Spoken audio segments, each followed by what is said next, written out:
historic astronaut crew quarters where SpaceX teams helped each crew member into their custom pressure suits.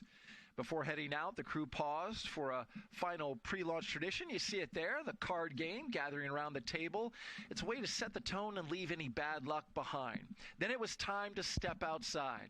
The crew walked out to greet family, friends, and supporters, following a path walked by every NASA astronaut since Apollo 7 in 1968.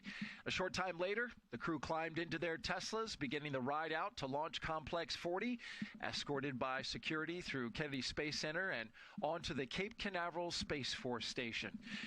As they arrived at the pad, the crew got out and got their first close-up look at the Falcon 9 rocket that you see there. It's ready for the mission, and then they walked across their crew access arm in pairs, first the commander and pilot, then the mission specialist, and then we saw them climb into Dragon and get into their seats for flight. Inside the spacecraft, seats were rotated into position, and the suit leak checks were performed as the countdown continued. And now we are watching it all live. Crew 12, strapped inside Dragon Freedom, waiting on the next major milestones on the road to liftoff.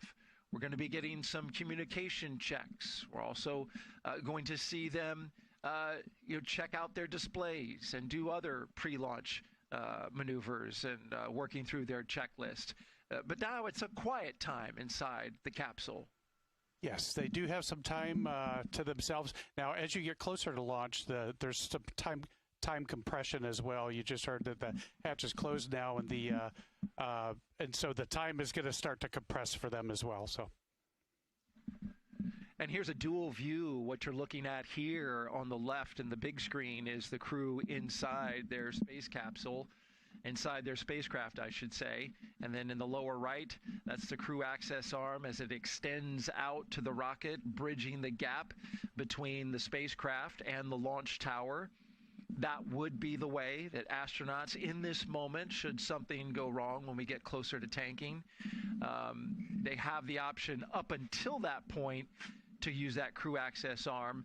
But then once we get to tanking, then that crew access arm retracts away, and they have to have an emergency egress if something were to happen. We're also taking questions, as you can tell, as listening to Doug's biography and that little video reel. He's a wealth of information. So if you'd like to tap in and get a question into our astronaut, just look there at the bottom of the screen, hashtag #AskNASA. We'd love to hear from you. We're taking your questions live using that hashtag #AskNASA. So if you're watching on YouTube and X, just drop us a question, join the conversation. We'd love to have your question. We'll answer them live right here on the air. I say we, Doug will. Wheels has got all the information, and he's more than happy to answer your questions, and he does a great job at doing it. All right, let's take a closer look at the crew heading to space today. Dive in a little bit into each individual crew member. Jessica Meir, she is a NASA astronaut commanding this Crew 12 mission. She's a native of Maine and spent a total of 205 days in space on her only space flight back in 2019. Meir launched on a Soyuz rocket, and she was part of the first all-female spacewalks with fellow NASA astronaut Christina Cook, totaling nearly 22 hours in space. Jessica earned a biology degree from Brown University. When not training for spaceflight, Meir enjoys skiing, hiking, cycling, and scuba diving, and she's conversant in both Swedish and Russian. Very smart commander, very capable, been to space, and you know her well. Absolutely. Jessica's awesome. I actually been in Russia with her while she was training as well. And I really admire her skills for learning a new language, because that was the toughest part of my studies, getting ready to fly on the Soyuz, is learning Russian. So, and she, just the other day in a press conference, they didn't have the translator. It wasn't on yet. I don't know why, but she went ahead and translated for Fedyayev on the fly.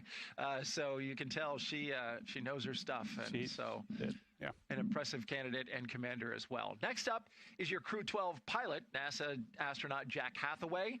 He was born and raised in South Windsor, Connecticut. He's married with 2 children. The Connecticut native earned bachelor's degrees in physics and history from the U.S. Naval Academy. Hathaway completed an operational tour aboard the USS Nimitz in support of Operation Enduring Freedom, as well as Operation Inherent Resolve while aboard the USS Truman. He has more than 2,500 flight hours in 30 types of aircraft and flown 39 combat missions. This will be his first space flight. Very excited about Jack going. The only downside to Jack, he's a Naval Academy graduate.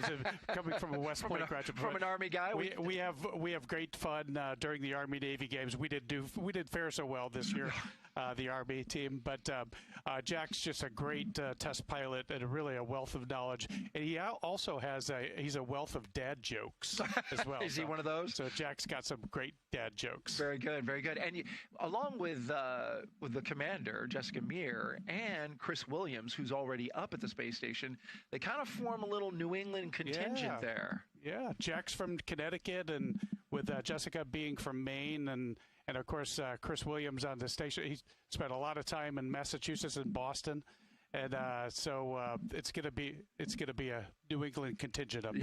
Yeah, they'll have a nice something to talk about as they sit around their clam chowder, should they have any. Here's your mission specialist now, Sophie Adno. She's representing the European Space Agency, or ESA. This will also be her first trip to space. The French native studied engineering and specialized in spacecraft and aircraft flight dynamics during undergraduate work in France, and received her master's degree from MIT. Sophie joined the French Air Force in 2005, where she trained to become a helicopter pilot. That's something that's near and dear to your heart as a fellow helicopter pilot yourself. She was selected as an ESA astronaut candidate in 2022 and has been training since then for today's mission. Absolutely. And as a helicopter pilot, she's perfectly ready to go to the moon with us as well. So. You haven't named her as such, but you know she. That's not official. Yeah, that's right. But she's got those skills that you're looking for. She's got those skills. We're definitely training in helicopters these days. Get ready to go back to the moon. Yeah, and I want to talk to you about that more when we talk about the Artemis mission, which is just nearby on Launch Pad 39B. But in the meantime, let's round out our crew with mission specialist Andrei Fedyayev. He is a cosmonaut with Roscosmos, Russia's space agency, of course. As a major in the Russian Air Force, he's logged more than 500 hours in Russian aircraft. Back in March of 2023, he launched as a mission specialist as part of Crew-6, where he spent nearly 186 days aboard the International Space Station. Andrei is attempting to become the first Russian cosmonaut to fly twice inside the Crew Dragon capsule. And that is your Crew-12. In fact, I think he'd be just the first astronaut in general to fly twice. So. Yeah, I think so. I'm pretty confident in that. Yeah, and Andrei is just an incredible human, just a great guy, and a lot of fun to be around. He's already flown in space, and he's very, very competent and on orbit as well. And apparently we'll be playing some harmonica once he gets on board. He was mentioning he's taking that as his musical instrument. I hear that Jessica's bringing a piccolo. She is. And Andrei's bringing a harmonica, and there's a couple of guitars on board as well. So I think we're going to have some concerts. Yes. I think I put on a performance. I don't know if we'll get to hear it, but if it's good, I hope we do. Well, Crew-12 trained extensively for this mission. Let's take a look now at their training. And as you look at this, Wheels, this is all very familiar to you.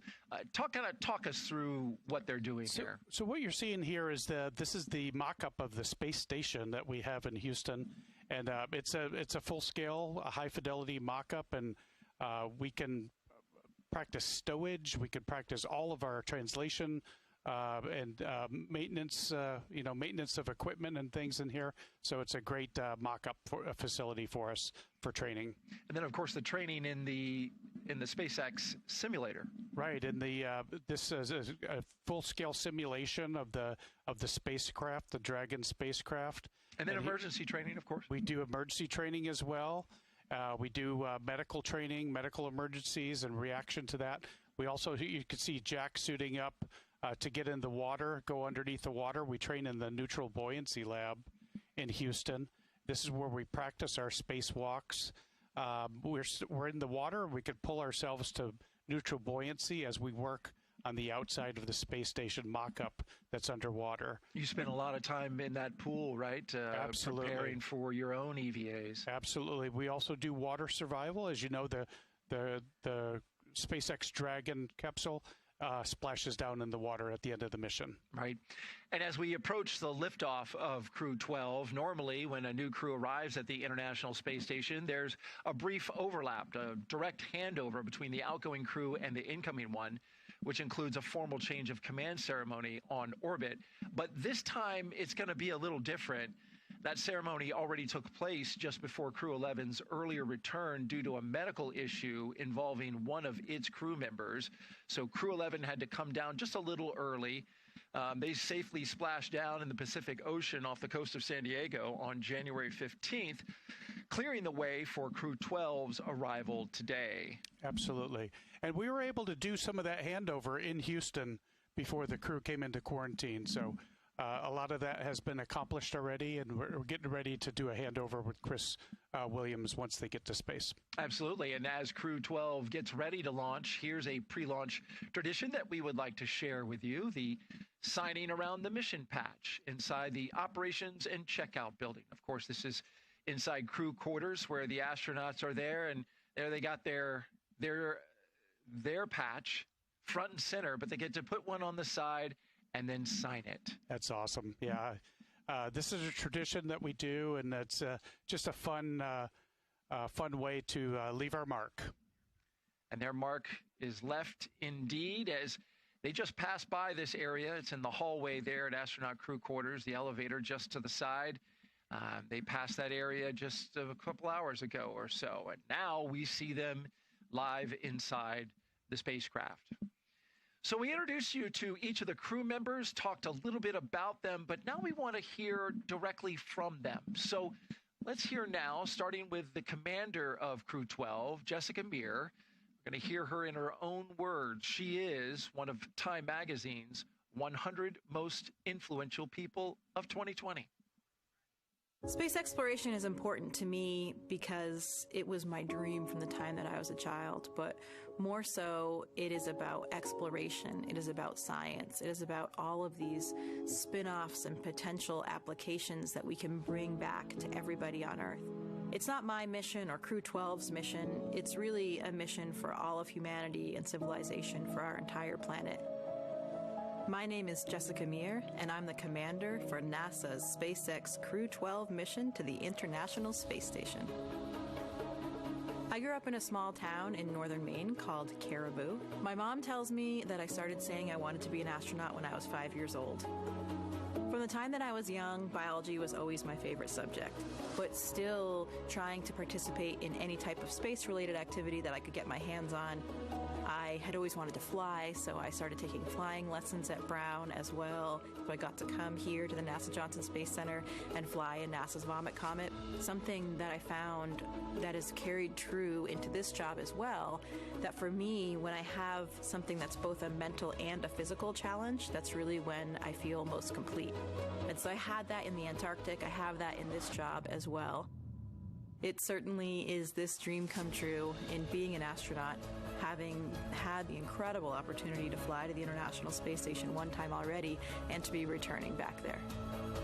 Every experiment that we've ever done here on Earth has this omnipresent factor, this gravitational vector that we have all had from the beginning of the evolution of humans. So you can imagine if you remove a really large variable like that, there might be a wealth of anticipated outcomes, but there also may be some things that we don't know about. And that's the aspect of basic science that appeals to me so much, because the joy of science is these unexpected outcomes. A lot of our greatest scientific discoveries have not been from the hypothesis that the scientists went in on, but some completely unexpected result, and that's when things get really exciting.